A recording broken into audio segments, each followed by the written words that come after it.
Қайырлы күн достар, сіздермен Мери, менің каналыма қош келдіңіздер. Бүгін мен сіздерге голубциді қыста банкіге сақтауды үйрететін боламын. Өте оңай жасалынады, өте дәмді болып шығады.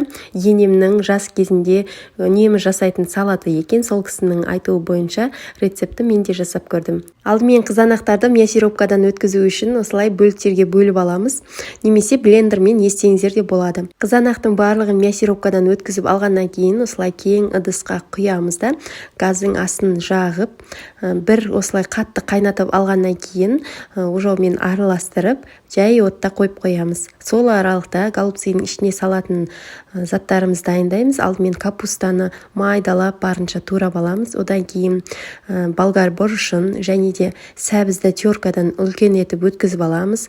Пиязды да майдалап турап аламыз. Оның үстінен укроп немесе петрушканы салып, чеснокты үккішпен немесе чеснок езгішпен езіп, осылай салып алғаннан кейін үстінен сұйық майды құйып, тұз және бұрыш дәміне қарай салып араластырып аламыз. Қолымызбен барлығы бір-біріне біріктіргенше араластырып алғаннан кейін осылай болгар бұрыштарын тазалап алып, оның ішіне қатты нығыздап, осы салмамызды салып шығамыз. Достар, салатқа керек барлық затты мен описание бөліміне жазып кететін боламын. Сол жерден қарап жасасаңыздар болады. Барлық болгар бұрышының ішіне начинкамызды осылай нығыздап, қатты баса отырып салып аламыз. Қайнап тұрған қызанақ шырынының үстіне барлық голубциларымызды біртіндеп осылай әр шетіне салып шығамыз. Достар, егер рецепт ұнаса, менің парақшама тіркелмеген болсаңыз, подписаться батырмасын басып тіркеліп алыңыз.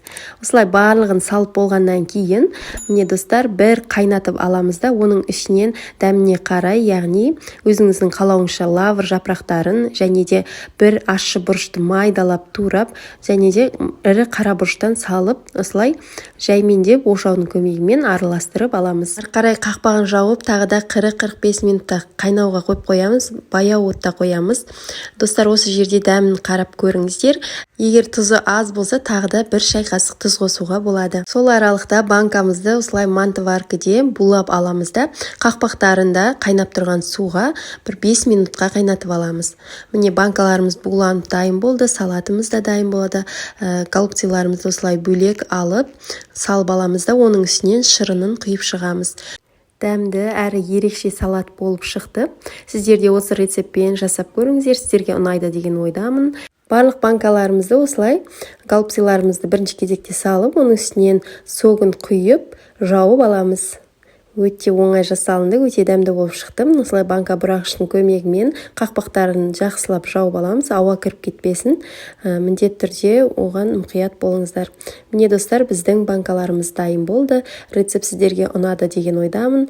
Міндетті түрде жасап көріңіздер, және де менің парақшама жазылып, тіркеліп алуды ұмытпаңыздар.